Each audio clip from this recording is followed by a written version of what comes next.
নমস্কার, আমি গোবিন্দ দেব গোস্বামী দেববাণী অ্যাস্ট্রোলজিতে সবাইকে স্বাগত জানাই। আলোচনা গুরুত্বপূর্ণ আলোচনা হচ্ছে এপ্রিল মাস 2026 মেষ রাশির আলোচনা।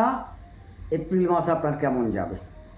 হ্যাঁ, দীর্ঘদিন আলোচনায় আসতে পারিনি কাজের চাপে, সুতরাং নিজ গুণে ক্ষমা করবেন আলোচনা, কারণ আমার আলোচনা অনেকে শোনার জন্য আগ্রহ প্রকাশ করেন।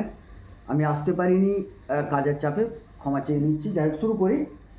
মেষ রাশি লিখে রেখেছি, লিখে রেখেছি। এই জায়গায় শুক্র বসে আছেন 20 তারিখ পর্যন্ত, তারপর তিনি সেকেন্ড হাউসে যাবেন। রবি আবার তিনি 15 তারিখ আসছেন। দ্বিতীয় ঘরে শুক্র 20 থেকে পুরো মাস থাকছেন। তৃতীয় বৃহস্পতি পুরো মাস থাকছেন।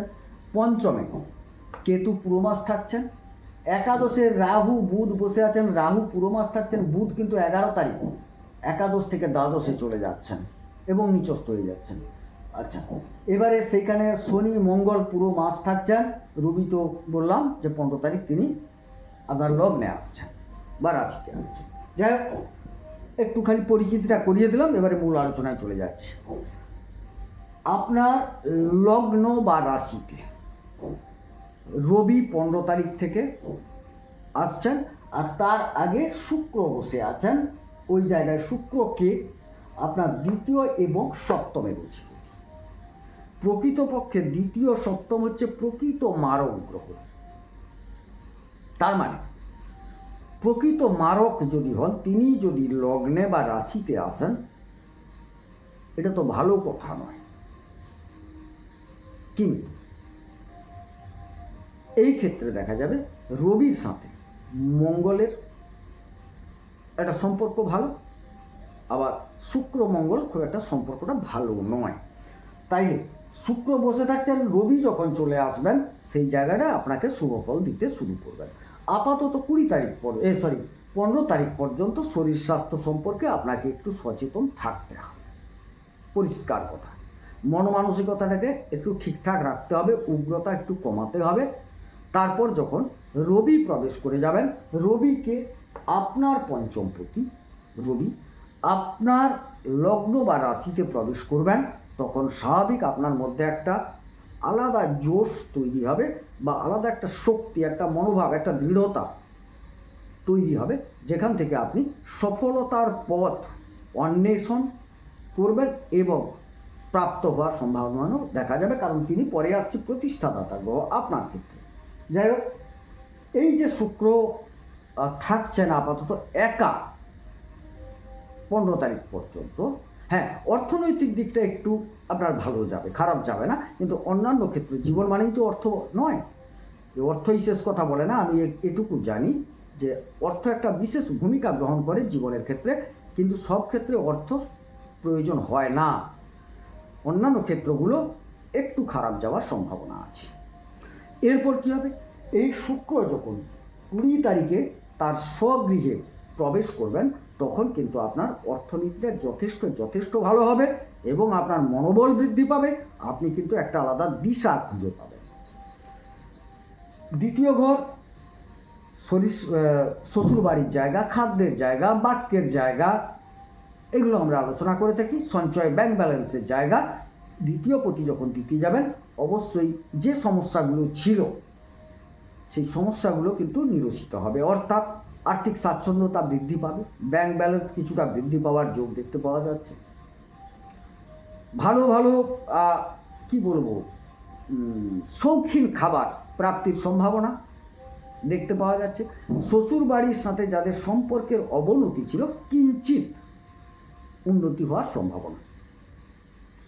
চলে যায় তৃতীয় ঘর, যোগাযোগ, পরাক্রমতা, ভ্রাতা ইত্যাদি।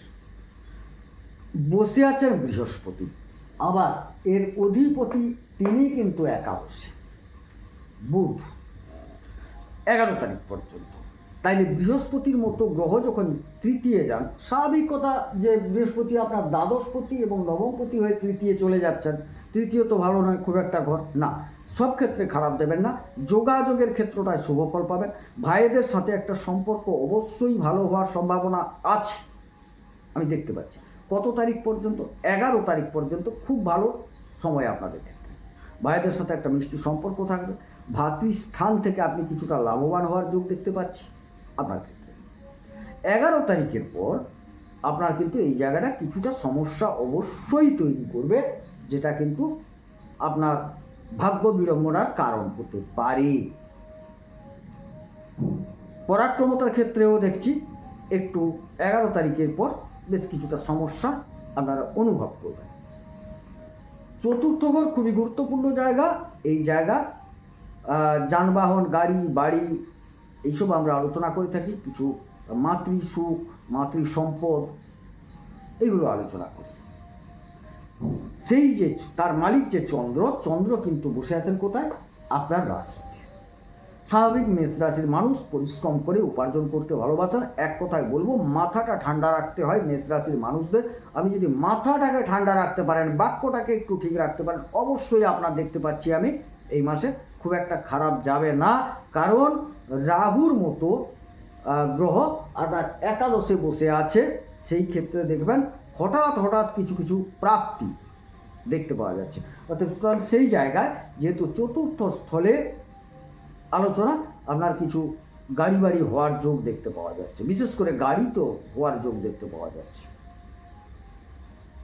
তবে যারা এই গাড়ি চালান, ড্রাইভ করেন, তাদের বলবো আপনারা কিন্তু পুরো মাস সাবধান থাকুন। এই সময়টা কিন্তু গাড়ি আপনাকে সাবধানে চালাতে হবে, না হলে কিন্তু ছোটোখাটো অ্যাক্সিডেন্ট যোগ, কাগজপত্র নিয়ে লিটিগেশন ইত্যাদি হওয়ার সম্ভাবনা আপাতত দেখতে পাওয়া যাচ্ছে। খুব সাবধান। মায়ের শরীর স্বাস্থ্য একটু চিন্তার কারণ অবশ্যই হবে। তবে আহামরি যে একদম বিশাল কিছু খারাপ দেখছি না, মোটামুটি ঠিকঠাক আছে। তবে একটু সাবধানতার সাথে চলা আপনাদের কর্তব্য। পঞ্চম স্থল সাফল্য, প্রতিষ্ঠা, প্রেম কিন্তু আপনাদের বেশ কিছুদিন ধরে একটা তৃতীয় ব্যক্তির উপস্থিতিতে বা পরামর্শতে প্রেমে কিছুটা সমস্যা চলছে। এই ক্ষেত্রটা এখনো নিরচিত হওয়ার মতো আমি কিছু দেখছি না। আপাতত 15 তারিখের পর প্রেমটা অনেকটা সফলতার দিকে যাবে। কারণ প্রেমের অধিপতি, প্রতিষ্ঠার অধিপতি, উচ্চশিক্ষার অধিপতি তিনিই কিন্তু আপনার লগ্ন বা রাশিতে প্রবেশ করবেন। সুতরাং দেখা যাচ্ছে প্রেম সফলতা পাবে। যারা উচ্চশিক্ষা গ্রহণ করতে চাইছেন তারা নানাবিধ সুযোগ সুবিধা পাবেন। যারা অলরেডি উচ্চশিক্ষা লাভ করছেন, পঠন পাঠন করছেন, তাদের ক্ষেত্রে সময়টা যথেষ্ট ভালো। যারা বিভিন্ন কর্মে যুক্ত আছেন, এই সময় একটা প্রতিষ্ঠা প্রাপ্তি যোগ আপনাদের ক্ষেত্রে কিন্তু প্রবল দেখতে পাচ্ছি আমি। হ্যাঁ, মাঝখানে কিন্তু একটা 4 দিনের জায়গা একটা ডিস্টার্ব হবে। রবি যখন আপনার লগ্নে প্রবেশ করছেন, ঠিক সেই সময় শুক্র থাকছেন। একটা রবি শুক্রতে দারিদ্র যোগ হচ্ছে, কিন্তু শুক্র 20 তারিখ বেরিয়ে যাচ্ছেন। তাহলে 15 থেকে 20 এই 5 দিন একটু সমস্যা, তারপর কিন্তু পুরো মাস আবার ভালো দেখতে পাচ্ছি যথেষ্ট। অর্থাৎ মাসের শেষের দিকটা আপনাদের প্রতিষ্ঠা প্রাপ্তির দিকে যথেষ্ট শুভফল দিয়ে যাবে। প্রেমের ক্ষেত্রে শুভফল দেবে। সন্তান যারা নিতে চাইছেন, সেই সময়কালটা কিন্তু যথেষ্ট ভালো দেখতে পাচ্ছি। 15 তারিখের পর থেকে আপনি কিন্তু ভালো ফল পাবেন অলরেডি। ষষ্ঠ, রিপু, ঋণ, রোগ, শত্রুতা, মালি মোকদ্দমা ইত্যাদি আমরা আলোচনা করে থাকি। ষষ্ঠাধিপতি বুধ একাদশে বসে আছেন। যাদের রোগ ব্যাধি আছে তাদের রোগ ব্যাধিটা এই সময়কালে 11 তারিখ পর্যন্ত একটু যে কোনো কারণে সারবে না, আটকে যাবে। চিকিৎসক আসবে না, এরকম একটা ঘটনা ঘটবে। যে কোনো আইনি জটিলতা আটকে যাবে। হয়তো একটা ফাইনাল কিছু হওয়ার কথা ছিল, সেটা কিন্তু হবে না, আটকে যাবে। তবে 11 তারিখের পর আমি দেখতে পাচ্ছি যে এইটা একটা রায় আপনি পেতে চলেছেন। অর্থাৎ চিকিৎসার জায়গায় কিছুটা উন্নতি আসবে। কী করে আসবে? একাদশে ছিল ভালো ফল দেবে না, দ্বাদশে গেলে ভালো ফল দেবে না, একাদশে ভালো ফল দেবে। তার আপনার বুদ্ধি, জ্ঞান, ওই জায়গায় যারা চিকিৎসা শাস্ত্রে যুক্ত আছেন, যারা আইনগত কাজ করেন, কোনো উকিল, কোনো ডাক্তার, কোনো নার্স, যারা ঋণ দান করেন, ঋণের কাজে যুক্ত, তারা ভালো ফল পাবেন। সাধারণ মানুষ কিন্তু এগুলাতে জড়াবেন কিছুটা। তবে হ্যাঁ, একাদশে সবাই ভালো ফল দেন, ততটা খুব একটা খারাপ করবেন না, কেবলমাত্র জড়ত্ব যোগের কারণে কিছুটা আটকে যায় এইটুকু। দ্বাদশে যখন যাবে তখন কিন্তু দেখা যাবে রোগটা, বেশ কিছু রোগ কিন্তু ভালো হয়ে যাবে, বা আপনি একটা সিদ্ধান্ত পাবেন। কিছু জনকে হাসপাতালে যেতে হবেই, যাদের বুধ খারাপ আছে তাদেরকে কিন্তু হাসপাতালে যেতে হবে, চিকিৎসকের পরামর্শ নিতে হবে, এইগুলো থেকে আপনাকে সচেতন থাকতে হবে। সপ্তম স্থল দাম্পত্য, বিবাহ, ব্যবসা আমরা আলোচনা করি। এর অধিপতিকে শুক্র কিন্তু মেসে বসে আছেন, পুরো দৃষ্টি রেখেছেন সপ্তম স্থলে। তাহলে আপাতত 20 তারিখ পর্যন্ত দেখছে দাম্পত্য খুব ভালো। শুক্র তো অমনি প্রেমের কারক গ্রহ, দাম্পত্যে একটা প্রেম আসার সম্ভাবনা প্রচুর দেখতে পাচ্ছি। যারা ব্যবসা করছেন তাদের ক্ষেত্রে সময়টা ভালো, কারণ দ্বিতীয়পতি সপ্তমপতি তিনি লগ্নে গেছেন। ব্যবসায়ী মনোভাব তৈরি হবে আপনার মধ্যে, নতুন ব্যবসা সৃষ্টি করার জন্য, নতুন ব্যবসা আনার জন্য আপনার ইচ্ছে প্রবল জাগবে এই সময়ে। এবং ব্যবসা করতে পারলেও ভালো, খারাপ বলবো না, যথেষ্ট ভালো ব্যবসা করতে পারলে। দাম্পত্য ক্ষেত্র বললাম খারাপ নয়, ভালো যাবে, এটুকু বলতে পারি। তাহলে আপনার বিবাহ ক্ষেত্র, যারা বিবাহ করতে চাইছেন না, সময়টা খারাপ যাবে না, সময় ভালো, যথেষ্ট বিবাহ করে নিতে পারেন, এই সময়কালটা আপনার ক্ষেত্রে ভালো। হ্যাঁ, একটু বুঝে সুঝে করতে হবে, ব্যবসাটাকে বুঝে সুঝে করতে হবে। বৃহস্পতির একটি দৃষ্টি পড়ে আছে তৃতীয় থেকে, রাহুর দৃষ্টি একাদশ থেকে। অবশ্যই ব্যবসায় যারা ফাটকা ব্যবসা করেন তাদের একটা ভালো সময় এটা। ফাটকা কিছু ব্যবসা করেন অনেকে, তো স্টক মার্কেটিং টার্গেটিং, তারা একটা ভালো প্রফিট পাবেন এই সময়কালে, দেখবেন মিলিয়ে নেবেন কথাটা। এই সময়কালটা আপনার জন্য খুব ভালো। যারা কিছু ইলেকট্রিক্যাল ব্যবসা করেন, মোবাইল, ল্যাপটপ, কম্পিউটার ইত্যাদির ব্যবসা করেন, তাদের ক্ষেত্রে সময়টা ভালো। যারা ফ্যাশন দ্রব্যের ব্যবসা করেন তাদের ক্ষেত্রে অতি সময় ভালো, যথেষ্ট সময় ভালো। ফ্যাশন দ্রব্য, আমি কি বলবো, সাজগোজের দ্রব্য যেটা, সেটা কিন্তু ভালো ফল পাবেন। কাপড়ের ব্যবসায় ভালো ফল পাবেন, অনেক কিছু ভালো দেখতে পাওয়া যাচ্ছে ব্যবসা ক্ষেত্রে। অষ্টম স্থল মারক, কিন্তু এর অধিপতি মঙ্গল তো মেষেরও অধিপতি, তিনি কিন্তু দ্বাদশে। শরীর স্বাস্থ্য সম্পর্কে একটু সচেতন থাকতে, আগেও বলেছি আবারও বলছি, শরীর নিয়ে একটু সমস্যা হওয়ার সম্ভাবনা আছে, চিকিৎসকের পরামর্শ নিতে হতে পারে, এটুকু বলা যেতে পারে।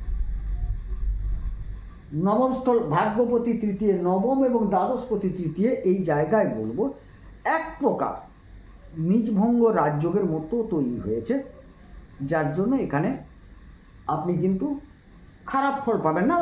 নবমপতি তো তৃতীয় গেলে ভালো নয়, কিন্তু দ্বাদশপতি তৃতীয় গেছে, সেই জন্য খুব একটা খারাপ বলবো না সময়টা। যোগাযোগ তো বৃদ্ধি পাবে বলেছি, ভাগ্য খুলবে কিছু যোগাযোগের মাধ্যমে, খুলবে কিছু বৈদেশিক যোগাযোগ আসতে পারে আপনার জীবনে। দূরবর্তী বৈদেশিক বলতে আপনাকে একদম ফরেন বা কোনো মানে জাপান এইসব বলছি না, হয়তো বিদেশি কোম্পানিতে কাজ করতে চাইছেন, বিদেশি কোনো অর্থ উপার্জনের মাধ্যম আপনার কাছে আসতে পারে, এই সময়কালটা আপনার সেটা ঘটতে পারে, এই সময়কালটা আপনার জন্য গেল। দশম এবং একাদশপতি দ্বাদশে, এই যে বলছিলাম এক্ষুনি, বিদেশ থেকে কিছু যোগাযোগ। আপনি যদি বিদেশে কাজ করেন এই সময়টা খুব একটা খারাপ নয়, বিদেশ যেতে চাইছেন এই সময়টা খারাপ নয়, কিন্তু দেশের অভ্যন্তরস্থ যারা আছেন তাদের কিন্তু কর্মক্ষেত্রে যথেষ্ট জটিলতা, কর্মচ্যুতি, কর্মহানির সম্ভাবনা আছে। কেবলমাত্র যারা কোম্পানিতে কাজ করেন, বিদেশে কাজ করেন, বিদেশ রিলেটেড জায়গায় কাজ করেন, তাদের ক্ষেত্রে সময়টা এতটা খারাপ নয়। আমি ক্লিয়ার বোঝাতে পারছি কিনা দেখুন। সুতরাং এই বিষয়টায় কে কোথায় কাজ করছেন জানি না, কিন্তু যারা কাজ করছেন তাদেরকে আপাতত ঠিকঠাকভাবে চলতে হবে। বিশেষ করে 15 তারিখ পর্যন্ত প্রবলভাবে সচেতন থাকতে হবে, এটুকু বলতে পারি। তারপর আবার এতটা থাকবে না, কিন্তু 15 তারিখ পর্যন্ত প্রবল এই যোগ দেখতে পাচ্ছি। তবে হ্যাঁ, একাদশে রাহু, একাদশে বুধ বসে আছেন, হঠাৎ কিছু প্রাপ্তি যোগ কিন্তু দেখতে পাওয়া যাচ্ছে, এটা ঠিক কথা। তার মানে আপনি আমার কথা শুনে লাফিয়ে বিশাল কিছু ইনভেস্ট করে ফেলবেন তা নয়। হঠাৎ প্রাপ্তি মানে বিবিধ দিক থেকে প্রাপ্তি। এইখানে এক কথাই বলবো যে হ্যাঁ, অল্প বিস্তর কিছু পুরনো টাকা পয়সা পেতে পারেন, হঠাৎ কিছু পেতে পারেন, এটা ঠিক কথা। স্টক মার্কেটে একটা লাভবানের যোগ দেখতে পাচ্ছি। স্টক মার্কেটে, আমি শেয়ার মার্কেট বলিনি, কিন্তু স্টক মার্কেটে ভালো, তবে শেয়ার মার্কেটও এই মুহূর্তে একটু টালমাটাল তো চলবেই কিছুদিন, তারপর আস্তে আস্তে দেখবেন আপনার শেয়ার মার্কেটটাও ঠিক হবে।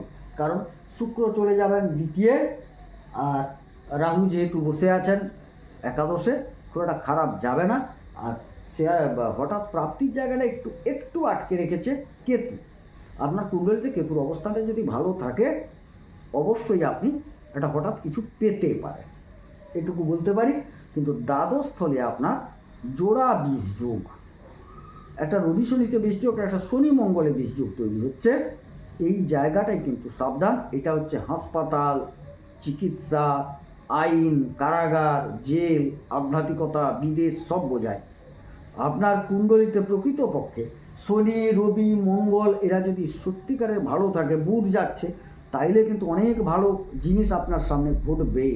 কারণ এখানে একটা বুধাদিত্য যোগ তৈরি হয়ে যাচ্ছে। আবার হ্যাঁ, রবি মঙ্গলে একটা ভালো যোগ তৈরি হয়ে যাচ্ছে। কিন্তু আপনার কুণ্ডলিতে যদি এই শনি রবির অবস্থানগুলো ভালো না থাকে, আইনি জটিলতার কারণে আপনাকে যেতে হতে পারে, আইনের বিভিন্ন রকম ধারা প্রয়োগ হতে পারে, চিকিৎসার জন্য হয়তো আপনাকে চিকিৎসকের কাছে যেতে হতে পারে, কাউকে আবার বিদেশ যেতে হতে পারে। তবে আধ্যাত্মিকতার একটা উন্মেষ ঘটার সম্ভাবনাও দেখতে পাওয়া যাচ্ছে। শনির মতো গ্রহ দ্বাদশে বসলে আধ্যাত্মিক চেতনার উন্মেষ ঘটাবে। তবে আপনাকে একটু অলস করে তুলবে এই সময়, আপনি একটু সচেতন থাকুন। যাই হোক, মেষ রাশির এপ্রিল মাস 2026 নিয়ে আলোচনা করলাম। এখানে কিন্তু ফুলিয়ে ফাঁপিয়ে কোনো কথা পাবেন না, যেটা প্রকৃত ঘটবে সেটাই বলি। যদি আলোচনা ভালো লাগে চ্যানেলটিকে সাবস্ক্রাইব করবেন। আমি দীর্ঘদিন আলোচনায় আসতে পারিনি, প্রচণ্ড কাজের চাপে ছিলাম। যাই হোক, আর ততটা মিস হবে না। তবে আপনারা একটু উৎসাহ দান করুন। ভালো ভিডিও পেতে হলে একটু উৎসাহ দিতে হবে, লাইক করতে হবে, শেয়ার করতে হবে এবং মূলত সাবস্ক্রাইব করতে হবে।